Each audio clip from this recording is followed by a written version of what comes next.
Yes, welcome everyone to the High Noon Hemp Show. Of course, that means it's noon Eastern Time. If you're watching live, of course, you can watch live and video on demand many places on Facebook, the Temptations Beach Facebook page, on YouTube, the Jedi Hemp YouTube channel, and at Temptations on Twitter. If you want the podcast, just search the High Noon Hemp Show, Podbean, Google Play, iHeartRadio, and Spotify. As you see right there below me, is the beginning of season 20. This is also our last episode before our fifth anniversary of the show. It was September 5th, 2018. The High Noon Hemp Show was launched, and many fans and 0 awards later, here we are with you. Of course, I am Stoner Jesus. You can search my various shenanigans on the interwebs. He is Beach, and he is high above the Hemptations in Sharonville, Ohio at the Hemp Quarters. Beach, how are things this glorious week at Hemptations? Pretty glorious, I suppose. Although celebrating the anniversary of the store by having to do an emergency work in the store this morning before the store, just hoping that someone got here so we didn't have to cancel. But such is being in business for 28 years. So it goes. Remember, folks, welcome. Remember to welcome. Welcome to the High Noon Hemp Show. It is true. I am Beach. I am high above the Sharonville location at the Planet Everywhere Studios, bringing you the High Noon Hemp Show. Got a pretty good show again this week. I'm glad we're getting to it.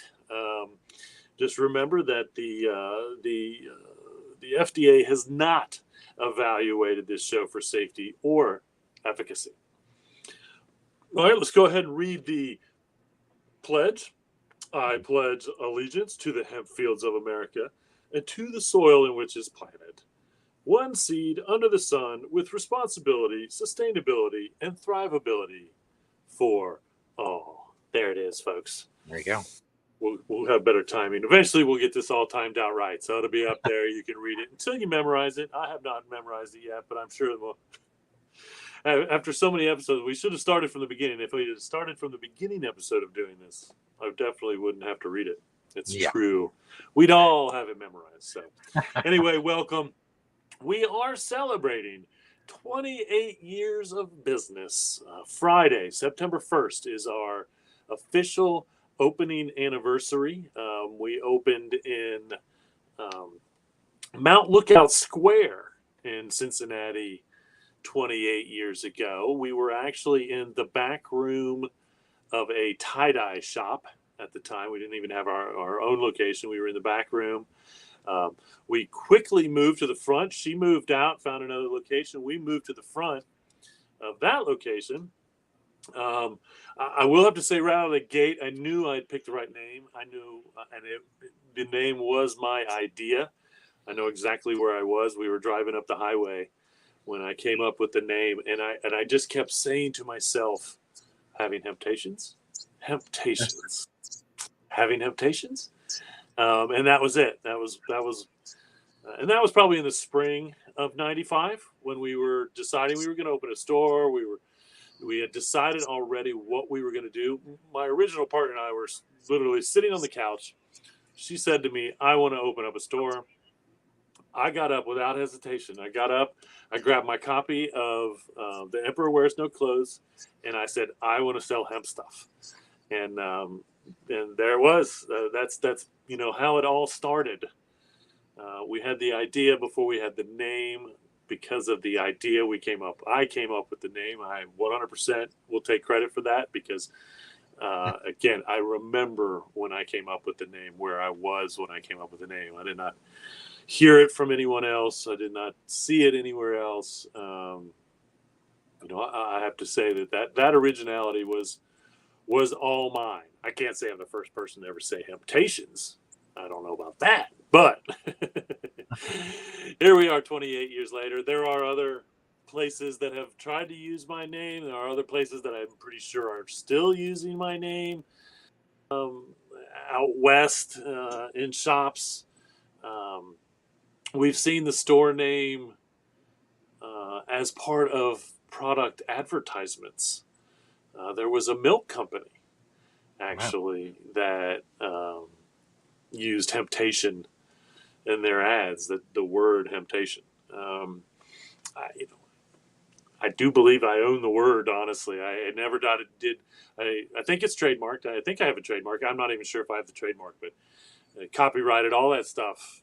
And again, here's the deal: when it comes to things like that, it is first in use. So even if someone else copyrighted it, even if someone else um, trademarked it, they would have to prove that they were using that name for longer than 28 years. Because that's how long we have been using it. And so all those laws are first in use laws. And we were first in use. As much as I hate the word first in anything, especially in the hemp industry, because there's so many people say they were the first when they weren't. I will boldly say that we were the first Hemptations, and we are the only Hemptations, in my opinion. Largest selection of hemp on the planet. Again, 28 years ago is when we opened, September 1st, Mount Lookout. We moved again to that location. We moved to the front room. She moved out. We moved to the front. The landlord got sketchy on us, like he didn't know what we were doing from the beginning, and kind of implied we should leave.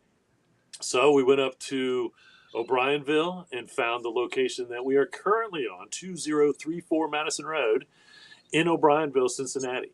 Um, and so we've been there for 27 and a half years. Since then, we have opened and closed stores. I've only had to close two personally. My partner had some stores before, but we were in Oxford, closed that store. We were Dayton, I closed that store. We were in Kettering years ago in a mall, which I did open. I opened the Kettering store, and we were in that mall for maybe a year, and then we actually split the businesses up. I took the O'Brienville store and the Oxford store at the time, and then she ended up having to close the Kettering store. We had a store out in Amelia for a while, which ended up getting closed. So we've been around. We've been around. We're luckily, knock on hempwood, we are still around. This last round of COVID and the economy has stressed us to the limit. I won't say that it hasn't, but luckily we have enough regular customers. We have customers that rely on Hemptations brand products, and some of the other products that we have that you cannot get anywhere else. And that's anywhere else in the world. You cannot. And so, there are shops like us popping up every other day. We have been, I say we don't have any competition, but there has been plenty of other people that have popped up that believe they were our competition. I've always done things. We do what we do. I look to the future. I consider if we're going sideways, we're going backwards, and so we are continuously always trying to go forward. One reason why the High Noon Hemp Show came so easy for me, as far as research and stuff, because that's what I was doing almost on a semi-daily basis anyway, looking for new hemp products, finding out what was new in the hemp world, knowing what the laws were on certain hemp products, and this, that goes back to hemp food 20 years ago, or CBD 5 years ago, when the state of Ohio tried to say that CBD was illegal in Ohio. Well, that state wasn't trying to. They were kind of doing some weird things. But, I don't just say things. I normally have done the research. And that's, again, why doing the High Noon Hemp Show after being open for So for 5 years, 23 years, we were open 23 years when the High Noon Hemp Show came along. And the fact that the High Noon Hemp Show is 5 years old is, again, it seems like yesterday. Yeah. It seems like yesterday. I continue to amaze myself, honestly, with how much hemp news there is every week on multiple hemp subjects.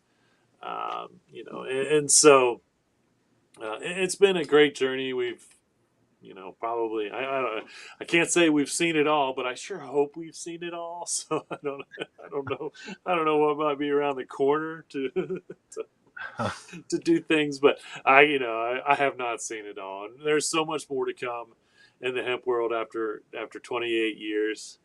I think after being open for 20 years, um, that was like the ultimate in my mind, being open for 20 years, and now we've been open for 28, and the 420 still works there. So for 28 years, we have been open and doing our thing. Um, you know, I've seen an amazing amount. I cannot fathom.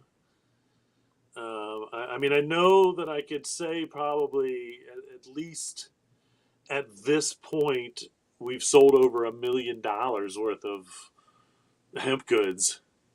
I've never really done the specific numbers there, but and I will have to say that CBD and all of that in the last 5 years or so has really helped make sure that that number is high. Because up until that point, I like to joke, up until that point, I didn't make any money on hemp. We did not profit for the first 20 years or so on the hemp goods. We relied on other goods that we sell to help us supply and keep the shelves full of hemp goods. And that was always how I looked at it is, we had products that made us money, non-hemp related. And I took that extra money and put it towards the hemp stuff and put the hemp stuff on the shelves to show, how good it was, from shampoos to jeans to paper to composite to all those products. Back in the day, it was a little bit of cosmetics, little bit of clothing, very little, the hemp jewelry. And then it just started, more hemp clothing, more cosmetics.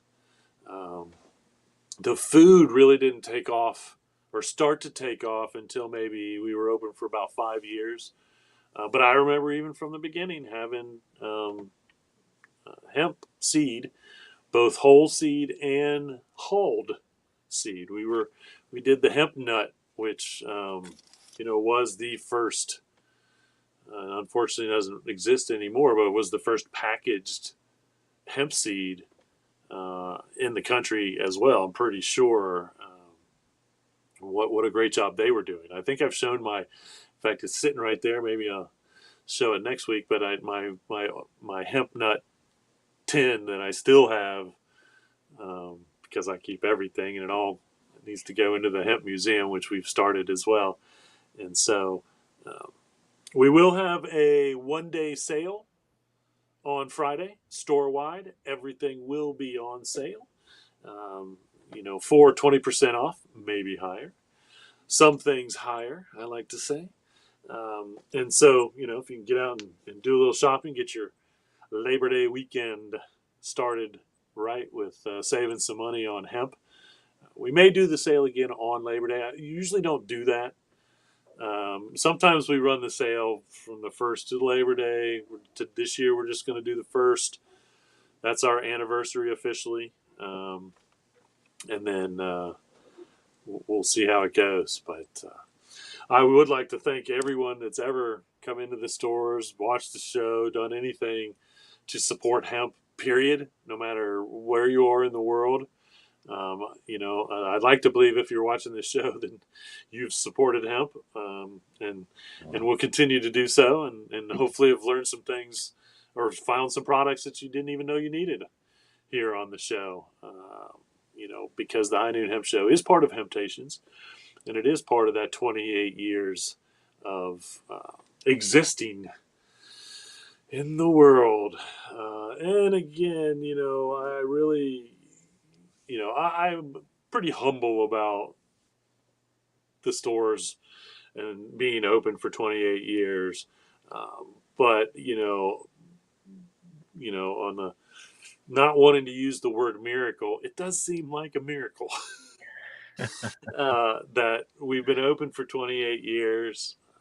We've seen the things that we've seen and gone through the things that we've gone through, survived the things that we've survived. This is not the first bad economy. It may be the first pandemic that we've been through, and hopefully we don't ever see another pandemic again, which I don't think we will. But again, it's the customers, you, the customer, that have done it. It's you, the employees. The employees have been, unbelievably vital, and I can count on my hand, honestly, the really bad employees. But it would be tough to go back and try to thank all the good employees, because everyone that has worked for us for the most part has been better than expected. We opened at 11. Because I always said, if you can't get to work by 11, then you got bigger issues, I suppose. And and again, of course, we've had all those issues, but for the most part, the employees, they showed up. They continue to show up. Today's ironically one of those bad days where I had someone call in sick, and then I had someone be late. So I was in this. Luckily, I was here, and I Yeah. went down and I made sure the store was open, and I opened the store up. But that's the part of being a business owner, and that continues today as much as it did 20 years ago when I was, in the stores. I would say from after being open a couple of years, 98 to say 2002, I was probably in the stores almost every day. And then started getting again some employees that I could trust and leave the store with, and until eventually I could walk away, because that's that should be the goal of any. You start the retail store on your own and you put the hours in. If you don't put the hours in, chances are it may not succeed as well as you want it to. And I think that's a testament to what we did, is we put the hours in. We didn't mess around. We did everything that we could with our time and our money to make the businesses successful. And we didn't stop when the businesses became successful. I didn't stop doing that when I stepped away from the stores because I had employees in there. I continued to do the research and keep the products and listen to the customers and things like that, to make sure that we were doing the best that we could at what we do, which was to be a true hemp store and to eventually have the largest selection of hemp on the planet, which after 28 years, and I started saying probably after about when we celebrated our being open for 20 years, I was probably when I officially at least started saying largest selection of hemp on the planet, because I believe that it's true. I still believe that it's true, even though our inventory is somewhat diminished over the last couple of years just because of the way everything has gone down. I still don't think you could walk into any other hemp store on the planet and be surrounded by more hemp anywhere. No store anywhere, and it doesn't even have to be a hemp store. It could be any store. I still don't think anybody has the selection of hemp that we have, and I will continue to. It will continue to be that way.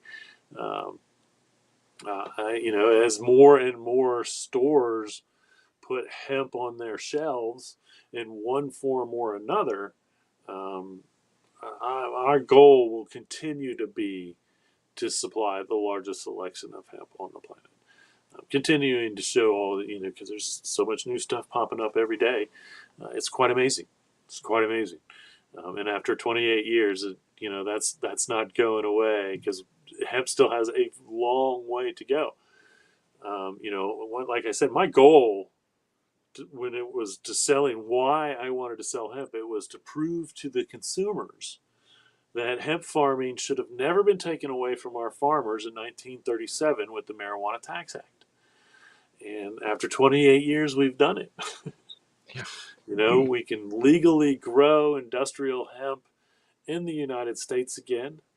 Um, Up until 2014, which was the first farm bill, I mean, literally, if you would have asked me in 2013 when I thought hemp was going to become legal, I would have said, I don't know. And then all of a sudden, bam, bam, boom, 2014, it's legal. Um, And then 2018 was the big farm bill because it took it off the controlled substance list. And so hemp is no longer on the controlled substance list. The DEA has no say whatsoever in anything that has anything to do with the industrial hemp movement, the industrial hemp businesses, the industrial hemp industry. They have no say over that because anything that comes from industrial hemp or grown here in the United States is industrial hemp, not on the controlled substance list.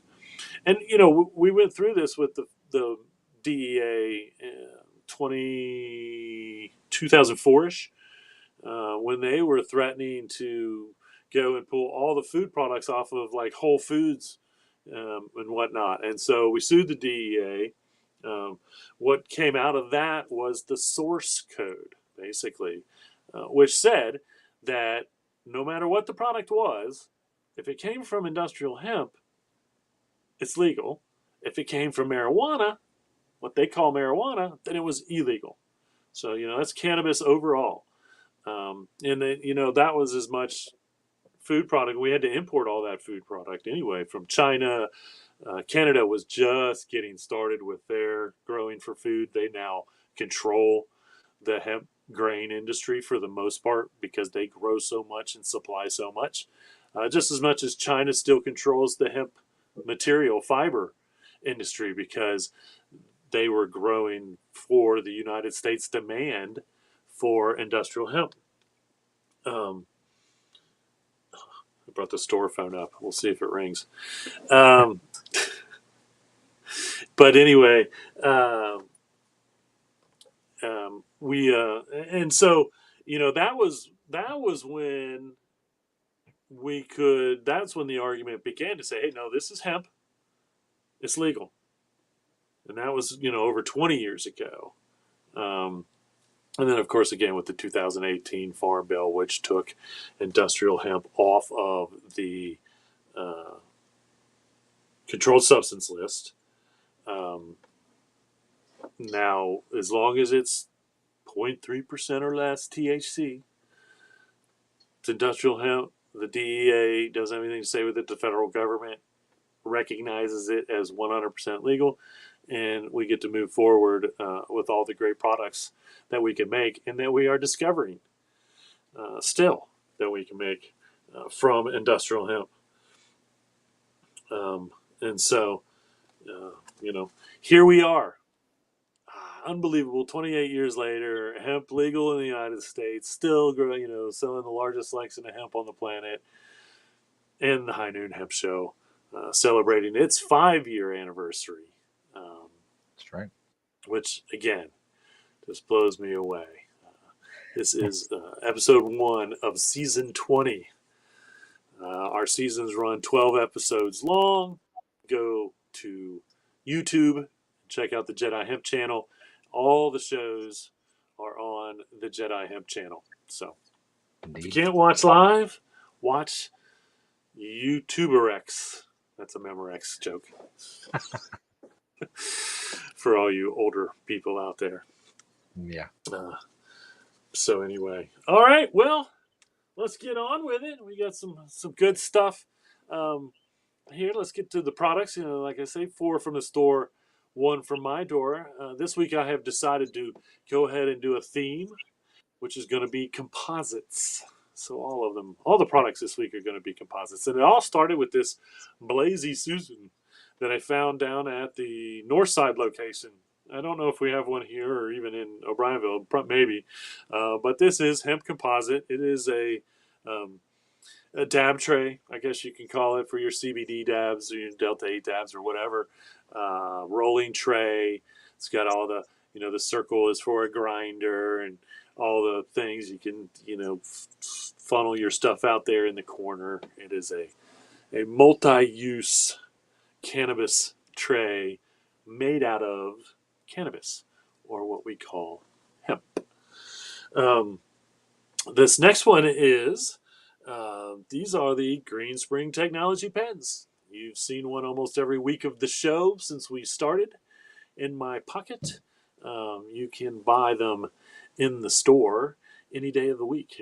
You can see that the darker ones That is injection molded. The lighter one there is a 3D printed. And then of course you can see the injection molded or actually have the little hemptations on there with a hemp leaf.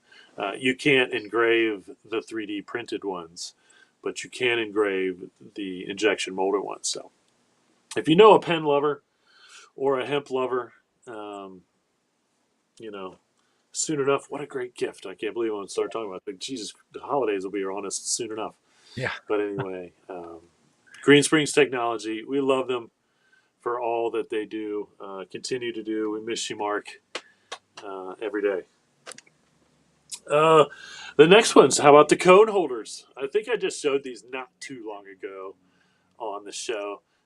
Here you have, I know you've got Greenco is one company, and I'm going to flake on the other company, Sanka. You might even see, but they're the ones in the middle, the one that's kind of sticking up there. That's made by a company that's here in the States. Greenco, the colored ones, those came from Europe. Um, but the ones in the middle there, that company is really doing a fantastic job because they're getting those containers in dispensaries and whatnot with people's products, and so it's awesome to see any of those plastic containers that might have existed before being replaced by a hemp composite, which is so much better for the planet in the long run. It's biodegradable, sometimes compostable.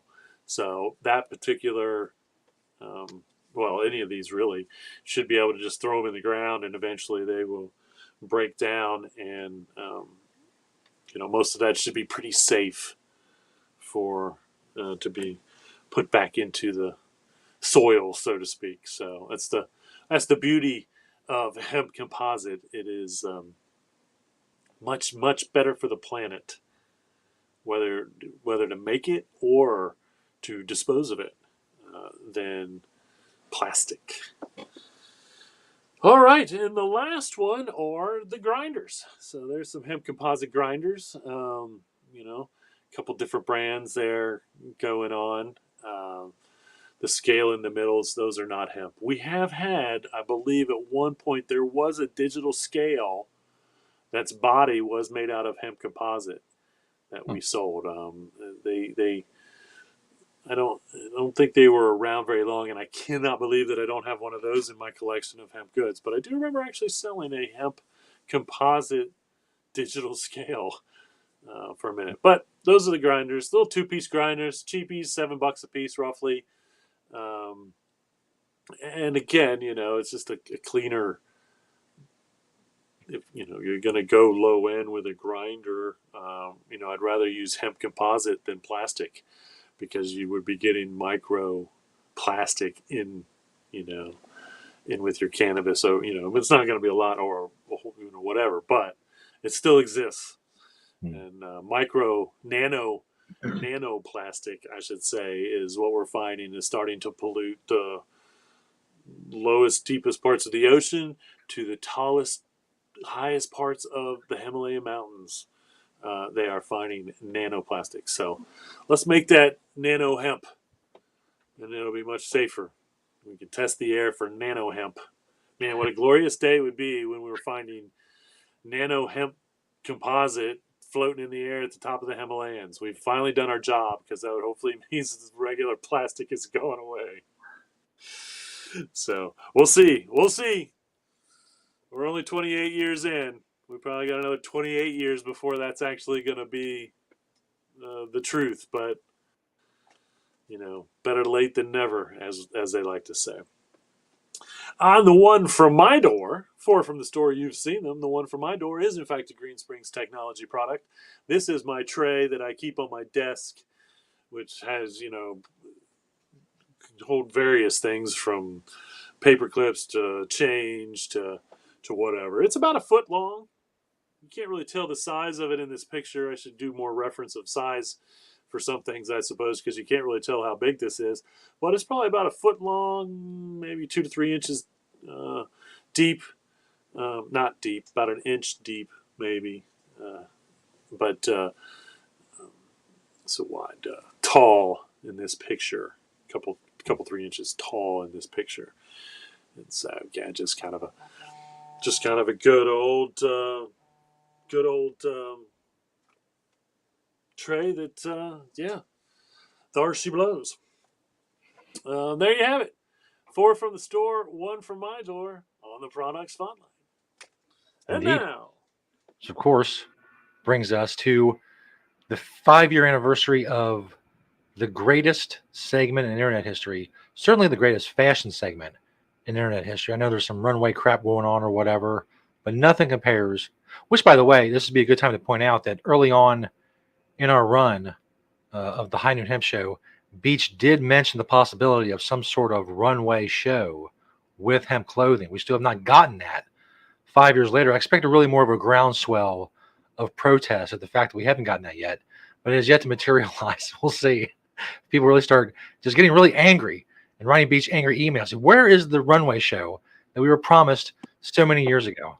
You really disappointed us. In any case, it is yes, time Miss Daisy. for a segment. And Josie's excited. Come on in. Beachwear segment. Because it is the time Josie. when hemp and fashion collide. And all I have to do to find out about Beach's extensive hemp clothing collection is ask one simple question. When I ask, what are you wearing, Beach?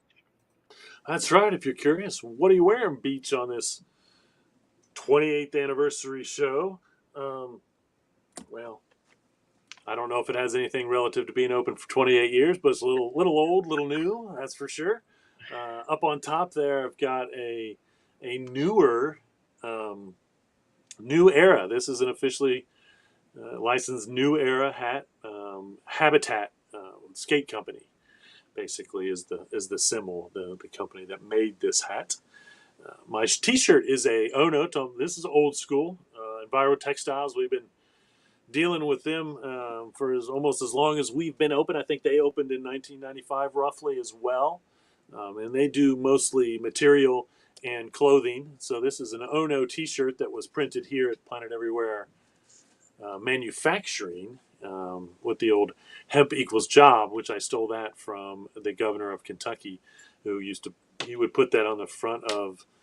They would do Sunday brunches once a month, and that was on the front of this big trailer that he would stand and give a speech on in Kentucky until hemp was actually made legal in 2014 federally. My shorts are Crop Circle. Those are definitely old school from back in the day. You can see in my pocket there my Green Springs Technology pen, as usual. Pair of Hempist boxers, and then a pair of Satori. Those Satori's old school for sure. We've been selling their stuff for as long as we've been open, just about as well. Socks, and then a pair of Adidas Sambas, bringing it all together. So if you're curious, what are you wearing, Beach? Now you know, here on the High Noon Hemp Show. All right, now, before we get to the news, let's check out this little anniversary commercial. Temptations, under investigation for 20 years plus now. We are asking for your help from September 1st to Labor Day. Get into any location of Temptations and grab up as much hemp as you can for 20% off, or maybe higher. Temptations opened on September 1st, 1995, and now terrorizes the unknowing with the largest selection of hemp goods and much, much more. Join us in the investigation. Temptations.com. Having Temptations under investigation for 20 years. Nice little cameo from Mannequin Beach. Yeah, you like that? And what was really funny is, and I swear, I mean, I filmed this commercial before that, that was like big for a while, where you'd go and do the mannequin thing. Mm-hmm. I swear I filmed this commercial before that, and then like 6 months later, all of a sudden everybody was doing these mannequin challenges and stuff, and I was like, I didn't know. I did not know. So I have to say that, yeah, that was quite the timing there with that. I will also say that we got in trouble. Well, we didn't get in trouble. We had to remake that commercial. I think that was the original version that had the Lorax in it. but we had to remake that commercial or blur out the Lorax for one of the TV stations locally, because I guess that was, I guess we couldn't use that image legally somehow, and so that was kind of interesting. But I really loved the way that one turned out. That was really kind of almost one of my favorite commercials. Really, it's a pretty good one, all in all. Regardless of whether we are legally allowed to use the Lorax in the commercial or not. The only time I've ever used the Lorax in a commercial, I did a radio commercial once where I mentioned the Lorax. I call the guy who's cutting down trees, or no, he calls me the Lorax, and I'm like, if you knew of the Lorax, you would not cut down any more trees. That's the actual line from the commercial. So, good stuff as always. Of course, I forgot to do. I have to. I'm feeling quite rude right now because I feel like I forgot to do something banking that I had to do by 1:00. So I am multitasking. But let's get on with the news. We got a lot of pictures. So if you're listening to the podcast, which I don't think we have up anymore, we're going right now. But if you're listening with no sound, then you're going to lose out this week because we get a lot of pictures in the news. No doubt about it. And so let's get on with that. Buffy linen hemp sheets are on sale at Pure Wow. And so I think this was, I don't know if this was, I have two different sheet articles. I don't know if this was all about sheets that were on sale or whatnot, but these are, they are Pure Wow, I believe, is the website that you can go to and get your hemp sheets on sale this weekend or right now, maybe a Labor Day thing. And so, and again, I always suggest everyone should always just go online, go to your favorite retailer online website and search for hemp to see what they have. Because a lot of times that's how I do it. I find out somebody's got a line of hemp, and then I go there, and then I find out, holy geez, they got 140 hemp items on their website or something, which is, great, fantabulous. So those are the Buffy linen hemp sheets. Now, I know I've shown this collab with Sean Wotherspoon and Adidas, but I think that I don't know if I showed the picture of the Adidas on the mushroom. It looks vaguely familiar, or the other one. But these are I think these are going to be the official styles, and so this is what's going to be coming out soon enough from Adidas, and it's a really like soft, almost crocheted looking hemp, but I think it's quite interesting that orange is a part of all three of the styles. Now, I'm not going to say that's because of our beloved Bengals being such a great football team, but I will say that I think it's awesome. That's right. One way or another. Last week I showed the House of Marley headphones that had the hemp material, just like mine have the hemp material. Well, I found I showed you my little tiny speaker that I have. It's right here, which is made out of hemp material. Here is the newest House of Marley speaker, and that material that's on the top and side there is partially hemp. They're using organic cotton, hemp, and some type of recycled plastic as well in their material. And everything is like that. Wouldn't surprise me. I didn't check for sure, but it wouldn't surprise me. That's probably bamboo, wood. Everything about their speakers is environmentally friendly. So we love the House of Marley stuff. Good for them. Indeed.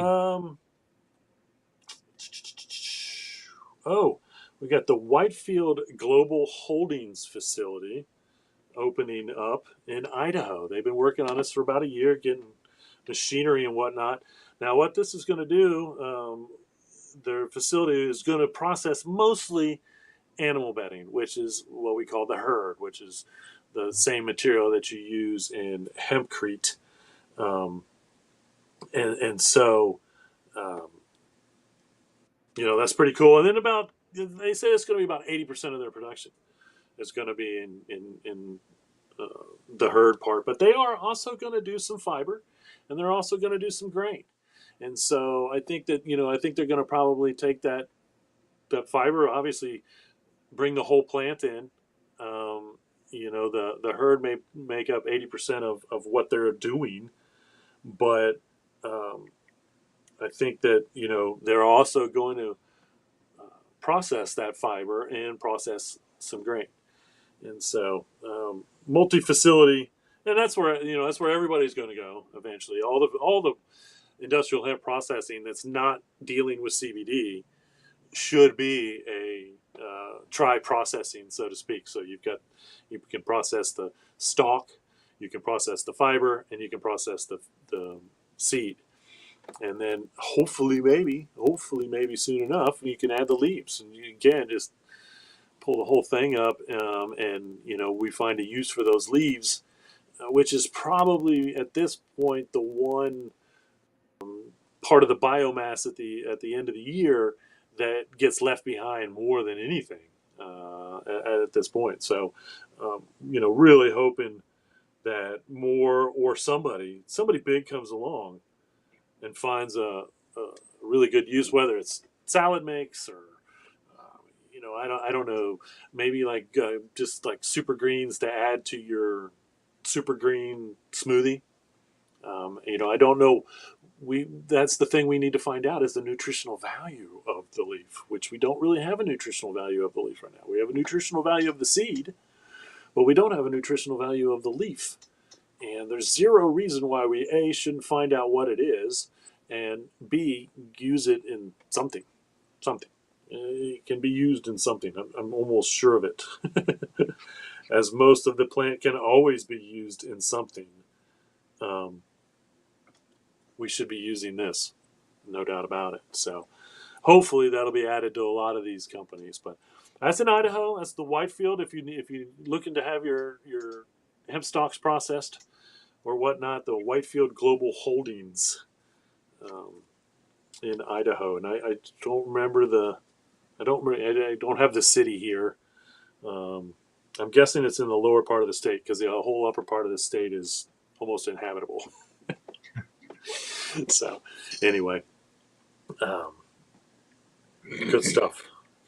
Good for them. I truly appreciate all of the processing companies doing their thing because that's where we need to catch up now. Is we need to continue to keep growing more, but we need to have these facilities that we can send this stuff to, and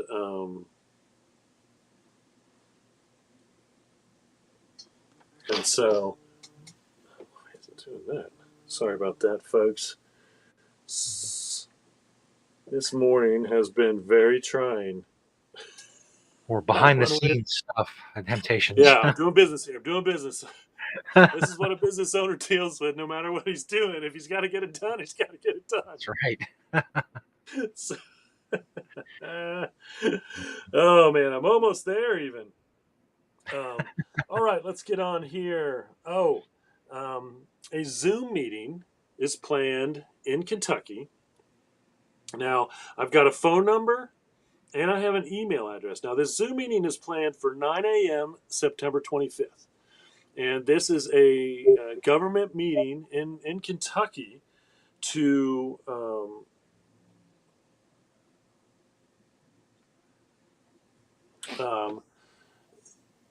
so this is all about CBD and Delta 8, or not CBD as much as Delta 8 and kind of some of these other things. And Kentucky's not really sure what to do about in all honesty. And they should have just left it alone like most states are doing. But, it is Kentucky. Part of Kentucky is still the Bible Belt. So they still have a lot of moral issues that they deal with down there. The phone number, if you want to be a part of the Zoom meeting, which is going to happen September 25th at 9 a.m., you need to call this number and get yourself registered. I'm sure they want to know why you want to be a part of the meeting. But if you're in the industry in Kentucky or something vital to the industry in Kentucky, then do that. Call them. Now, you can make comments that they'll take to this email address. So that's chfsregs at kentucky.gov. And so you can go ahead and email them any comments. And I think they're going to take comments even after, like maybe up to a week after this meeting, as far as, and again, I think what they're looking to do is,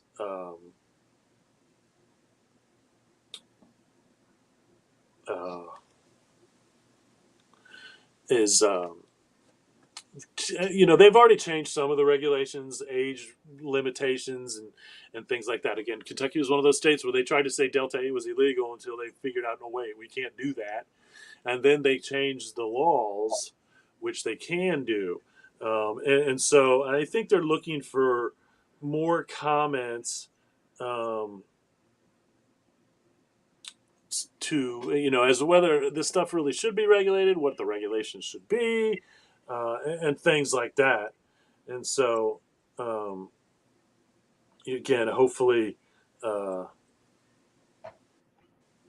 I do all those right?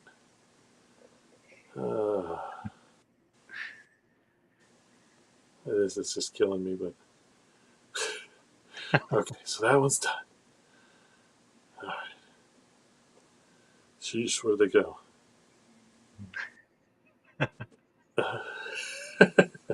I know, folks. This is ridiculous. This is ridiculous. More behind the scenes stuff.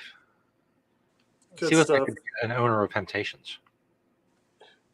When you're responsible for everything, for the most part, That's right. these are the things that sometimes happen.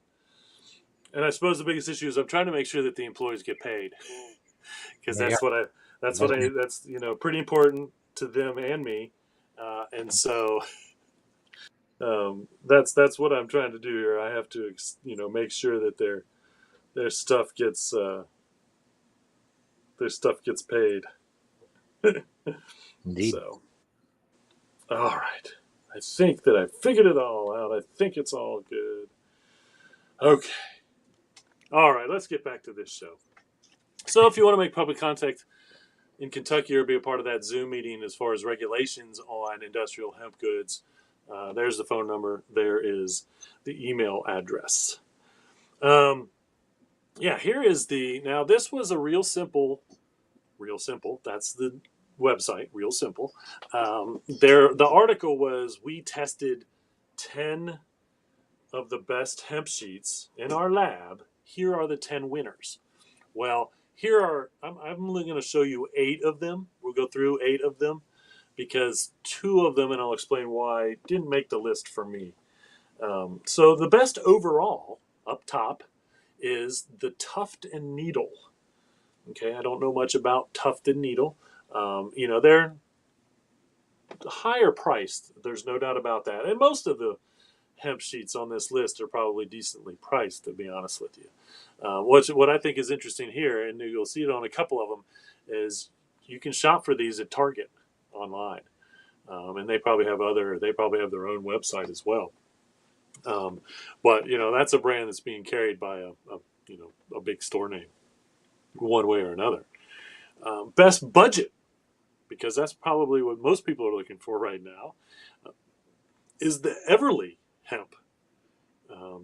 And again, this is a new one to me. A lot of these are actually companies I hadn't heard of. I think it's brilliant that they actually found 10 hemp sheet companies to test to begin with. Yeah. Before it used to be like the list was 10 eco-friendly sheet sets, and there might be one on that was made out of hemp. But this is, 10 period. Best splurge hemp, and the reason that they say that is because these were not cheap at all. But that's the Delilah Home, and I think I've heard of that name brand actually. And so, is that Delilah? Best cooling, which I guess is kind of interesting. I think the linen ones would be any of the hemp sheets that were made out of linen would be pretty cool. That's Casa Luna, 100% hemp washed. And I think when they're saying washed, is that and I thought all material was pre-washed at this point, so it didn't shrink or not. But I think that's what they were kind of inferring here, is that this was pre-washed, and so you're not going to get any shrinking or whatnot. But it almost looks a little silky, almost. Best heavy hemp sheets is Garnet Hill hemp chambray. Not only are they the best heavy, but the most exotic sounding. Chambray. I don't even know if I'm saying that right. I'm probably not. I feel like I'm in that commercial where that girl's Shays. Chambray.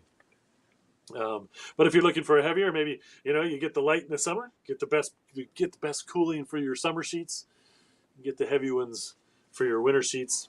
I recommend just getting yourself a hemp comforter for the winter. Just keep the same hemp sheets year round.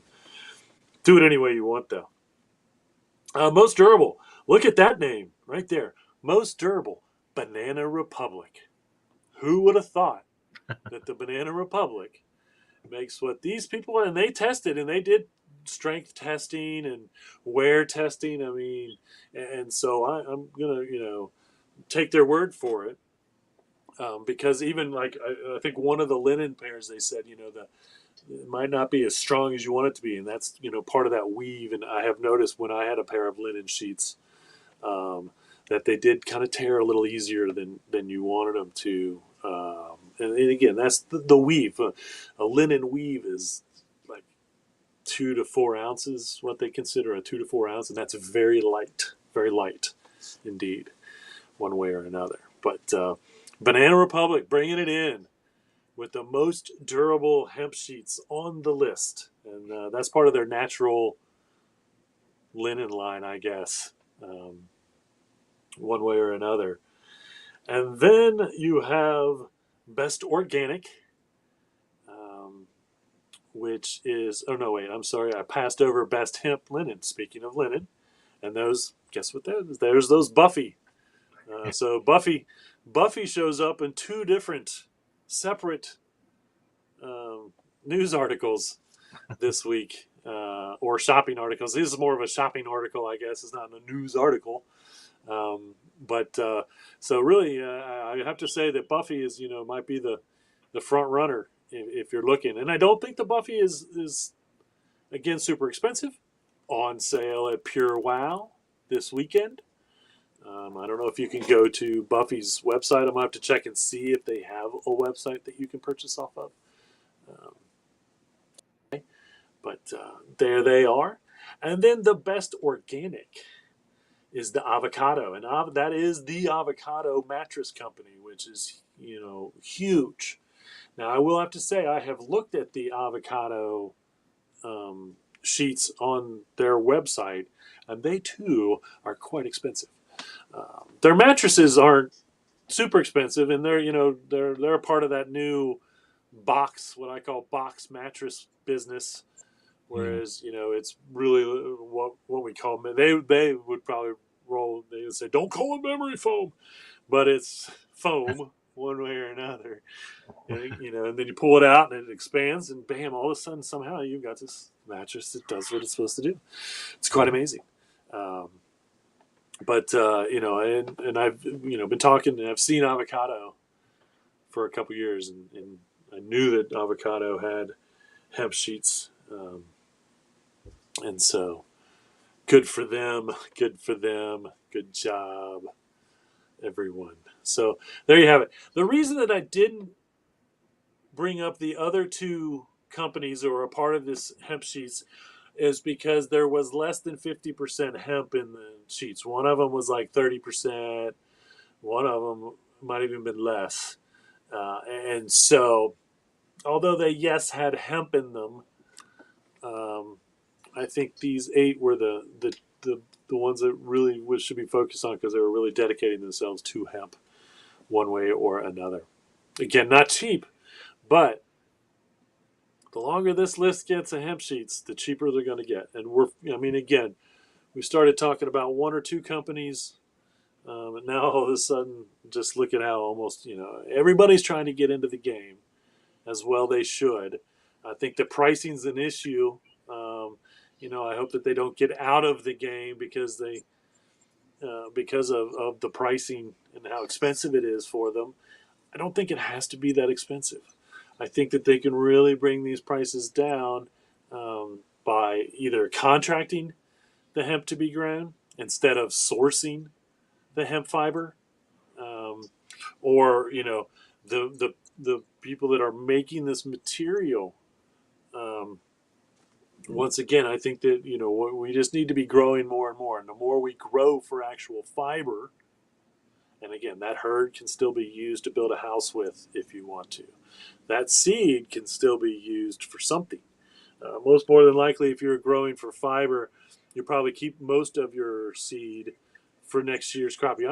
I believe that if you did it correctly, if you wanted to grow for fiber,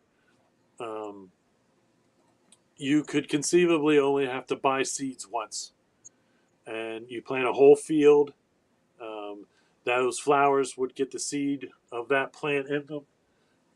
Even if you had to germinate it, even if you wanted to germinate it with a male fiber plant to make sure you get that seed back, and if you specifically germinate instead of rely on just some of the male plants that may be in the field, you would have enough seed to grow the next year, the next year, the next year. You would never, in my opinion, have to buy seed again if that fiber crop was successful, not only in growing, but whoever wanted to use it found that it did exactly what it wanted to do with whatever the material was for the fiber material they were making. Then that seed would be the seed you needed to produce that plant next year, and you wouldn't have to go out and buy more seed. I think you can do the same. You could do conceivably the same with the grain industry. When if you were growing for grain, you could easily sell the bulk of your grain to a food company or an oil company or whoever wanted to use that seed oil or seed, and then keep enough back, store, and you could throw that in the ground in the spring and not have to buy seed again. And so, it produces such an unbelievable amount of seed, and that is again why it's such a great food source, why it's such a great oil source, is because it just, when you grow for seed, it's a lot. It's a lot. Even when you don't grow for seed, it's a lot. Ask anyone that has ever tried to keep seeds out of their cannabis flowers. That's a big part of the recreational cannabis industry, the medical cannabis industry, is eliminating seed from that flower, because if it gets germinated, it's ruined as far as having therapeutic value for the most part, because the seed just takes over. And so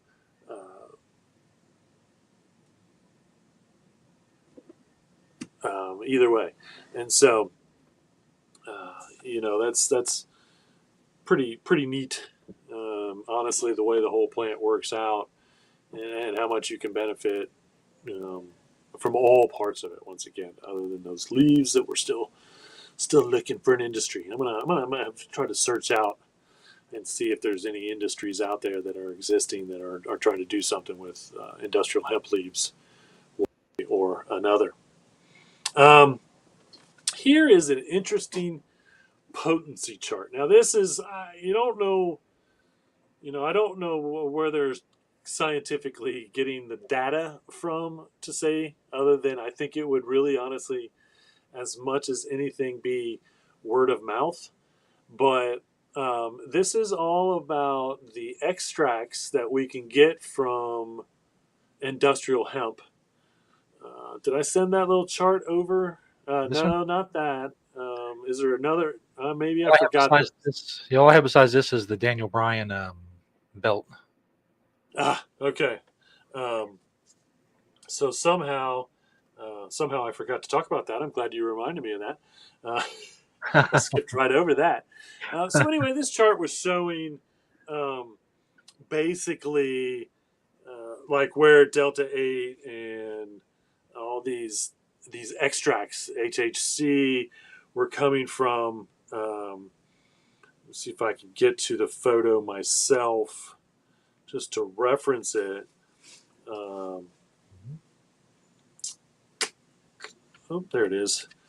And so basically, they're saying that Delta 8 is way on the bottom, like a 0.6 when it comes to potency compared to Delta 9.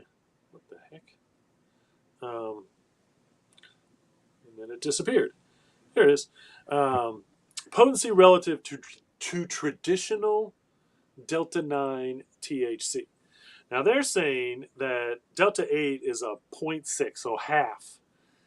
I don't think so. I think it's about a 0.2, in my opinion. And I don't really, I know that more from experience than anything else, I should say. The rest of these, I really don't know. They're saying HHC, which we have had HHC and can get HHC products. That's like exactly the same potency, is what they're saying, and that's instead of tetrahydrocannabinol, it's hydrohydrocannabinol or something. And THCO, which we actually sell a THCO cart. We make a Hemptations brand THCO cart. They're saying that's 3 times stronger than traditional Delta 9. And then the rest of these, they're saying are between 20 to 35 times stronger than Delta 9. Okay, and that is, and some of these I'd never even heard of yet, THC JD, THCH, THCB, THCP, which we have seen and have gotten THCP products on the shelves before, HHCP, and the strongest of them all is Delta 9P, which we haven't seen yet. And so I suppose I look forward to these extracts being available to the market. I'm sure that they're working on making them because there is a chemical process to taking what we get from industrial hemp and then making it into these. 100% legal. Once again, everything that comes from the plant is legal, no matter how it gets to the shelf, no matter what's done to it from the shelf on. It's 100% legal. So, and again, there are, I believe, 540-ish active ingredients in cannabis. Okay, and so again, another reason why you can't synthesize the whole thing until we figure out exactly every one of these chemical makeups. Then maybe, and their percentage that's normally in the flower, if anything, and it's minuscule amounts for the most part for a lot of these, because we're it's a chemical process to get them into this form. Once again, still 100% legal, 100% legal. Anybody think that they're not? Even if the government refers to them as synthetic cannabinoids, they're only referring to the process to which they got to where they are. So if you take one cannabinoid and you go to the lab and you change it into another cannabinoid, that's what they call a synthetic process. Synthetic has such a negative term to it, but it's really just a scientific term for changing something into something else, more or less. If it's done naturally, it's natural. If you're taking a natural product and making a natural product, it's natural. Now I know that they use chemicals and all this stuff, but it's supposed to be safe and clean at the end of the process. I mean, there may be some time to figure all that out. We don't know yet. But again, they're not using processes that other companies haven't used to do the same thing for other products, non-cannabis related. And so, if they're hydronizing it, that's we've been hydronizing oils for quite a long time in food. Some is good, some is bad. And so because I have seen that again, some hydronized products are actually okay, some aren't maybe healthy for us. And so there's still science to be done there, one way or another. So it's pretty interesting what we're coming up with when it comes to what we can legally sell over the counter, and things are customers are getting out of those products what they believe they should be, and so all from industrial hemp, glorious industrial hemp. All right. Well, instead of writing down all of the great things about hemp insulation, now this was this whole article was about hemp insulation, but it was the pros and cons of insulation. Well, right here on the screen are all the pros. Okay, this is all the pros. As you can see, it's R values, 3.5 per inch. If you know what that means, you know what that means. But what it really means is it's better than fiberglass. And that's all that we really need to know there. Can be compressed without losing its R value. It's renewable. It's breathable. It's hygroscopic, so it can absorb condensation and help control humidity. How about that? Dense. That's a good thing when it comes to insulation, because its density also can provide a better soundproofing. And we have seen soundproofing material. I have seen and showed on the show soundproofing material made out of industrial hemp fiber. This is just talking about insulation. Biodegradable, yes, we know. Pest resistant, which I think is interesting. I definitely want to challenge that, because I can tell you mice love hemp seed. They may not like hemp fiber, but I know for a fact that rodents love hemp seed. Now, again, that's totally different from the fiber, and so it's good to know that. And it says here, I'm going to do a little research, but it says it's naturally repellent to rodent and insects. Now, I remember there used to be a rumor that a snake would not cross over a hemp rope. And so the rumor was if you took a hemp rope and put it around your campsite, a snake would not crawl over the top of it. I never did check that theory or test that theory with anyone that I know that has snakes. I can see it makes sense because it is a little rough and pokey, and so maybe that's the real reason why rodents and insects don't like it, or it just, the fiber itself just doesn't have anything that smells or is appealing to them nutritionally, and so that's good. No VOCs, which is something that should be eliminated from all house goods. Period. Whether it's paint, insulation, or concrete, there shouldn't be any volatile organic compounds to off gas to begin with. And then, the installation is easy. We've talked about this before. You don't have to wear gloves. You don't have to wear a mask. No special safety clothing or equipment is required. The only reason I can see is, it might be, I don't even, know how dusty it would be, um, uh, as far as having to wear a mask, but it's probably not once it's made into the insulation.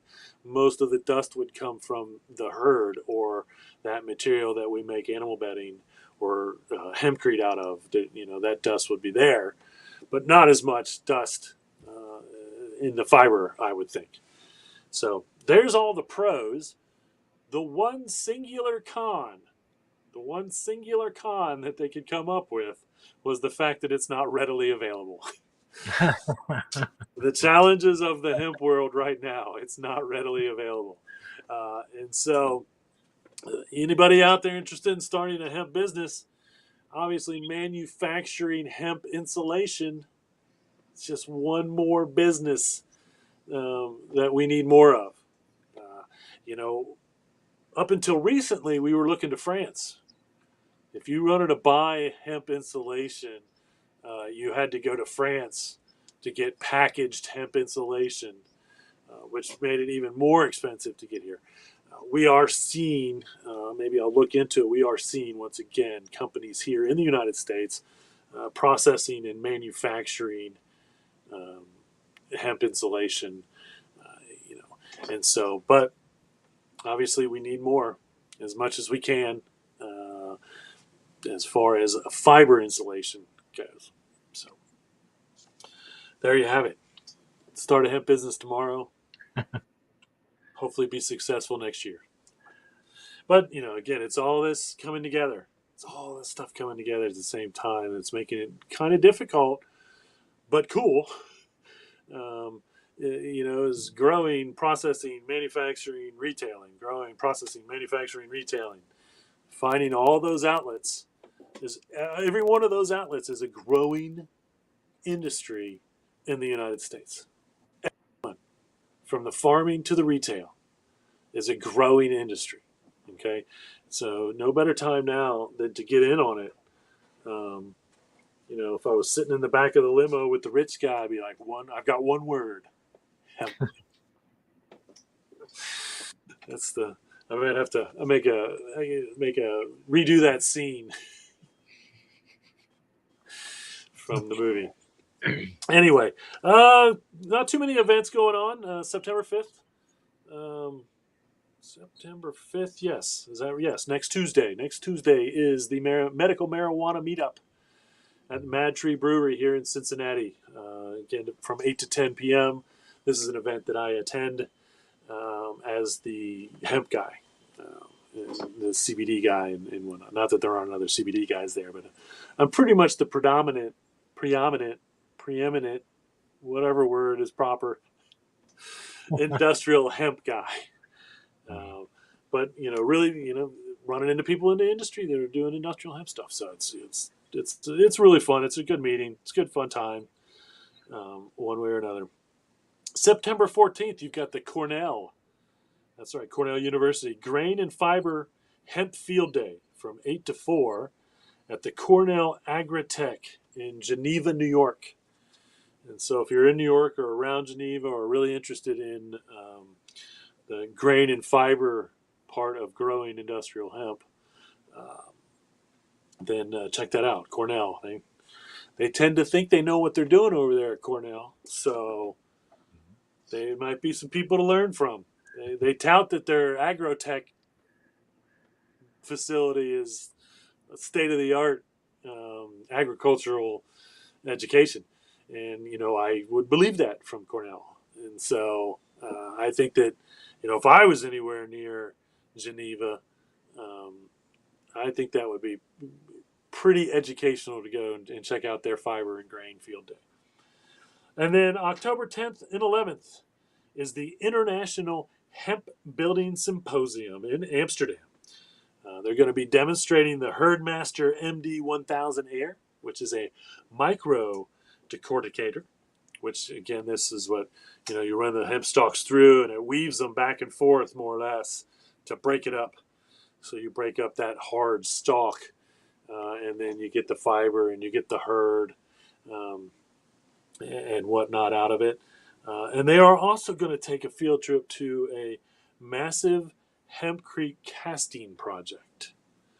And so if you're, into the hempcrete stuff, and it is one of the most um, showing of interest out of all the hemp stuff right now. Hempcrete is really where I see a lot of interest in use. You can check out a massive hempcrete casting project. And of course, you'll be in Amsterdam. If you've ever wanted to go to Amsterdam, I think this would be one of the best reasons to go to Amsterdam was to go to the International Hemp Building Symposium. Hemp construction is in its infancy.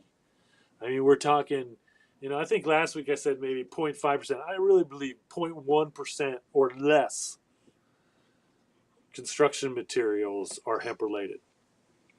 I mean, even if we were to get to 50%, look at that growth. Once again, start an insulation company, start a hempcrete company, start a hemp block making company, hemp stain, hemp paint. All of these things need to be made. Hemp wood. There's only one right now hemp wood company in the entire country making hemp into wood, and that's like 2x4s and 4x4s and flooring. All this can be done. All this can be done. I used to say in my speeches that anything made out of wood or anything made synthetically can be made out of hemp. It's pretty close. It's maybe not everything. But even if we can replace 80%, stop cutting down the forest, stop drilling for oil, stop mining for sand to make concrete. There's only a particular sand that works, and we're going to run out of it. And the countries where this sand exists are being torn up, just like South America is being torn up for the woods. These countries that have this right sand it's being removed exponentially on a daily basis. And so, I guess it's not as much destruction to the environment to remove sand as it is trees. But if there's a substitute you can grow and is sustainable, why would you do that? Why wouldn't you just start replacing it instantly? So, and that's, again, infancy when it comes to construction stuff. We are at the tiny little bottom of the mountain, in this huge mountain. I mean, huge man. We're talking about the Himalayas here when it comes to construction in the world. Okay, and hemp is like at the bottom. We haven't even hired a Sherpa yet. To be honest with you, we're looking for Sherpas. We're looking for Sherpas all over the world to get us to the top of the hemp construction mountain at the bottom. And it is a long and arduous journey to the top. Because no one that exists now wants us to exist in their industries, when they really should be just transforming over and joining and adding hemp. But they look at it like it's competition, when they need to look at it like it's a superior product, and they should be investing in it as much as the little guy. And there's no doubt about it. Again, we're getting closer and closer every day. But as far as we've walked this far, we're still at the bottom of the mountain. Still at the bottom of the mountain. So. And that's why the High Noon Hemp Show is here. Thanks everybody for watching. If you're watching live, thanks if you're watching later. Went a little long this week on the old anniversary show, which makes sense. Of course, it's trying, and I'm just glad I was started preparing for this yesterday instead of today, because then we probably wouldn't have had this show. So thanks everybody for bringing us 28 years at Hemptations, 5 years with the High Noon Hemp Show, not going anywhere as far as we know. So remember, reduce, reuse, recycle, make everything else out of hemp. Wait a minute. I just realized that I did in fact forget to show the Daniel Bryan eco-friendly WWE Championship belt. So they did it, and I've showed this one time before. We'll show it real quick. But they did a list of the favorite belts throughout the years. Unfortunately, this was one of the least favorite belts ever invented.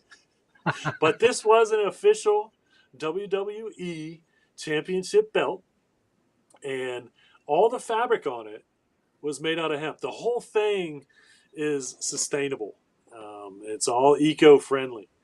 I know it's funny because they were talking about, and I don't know anything about Daniel Bryan's, but they said that he pissed off the viewers even more when he came out to be all eco-friendly. like that was part of his evil persona as a wrestler, as that he was an environmentalist. But he won the championship, and he got to design the belt for the championship, and this is what it was: the eco-friendly WWE Championship belt. So, all right, now we can end the show. Remember, everybody, reduce, reuse, recycle. Make everything else out of hemp. Having temptations. See y'all next week.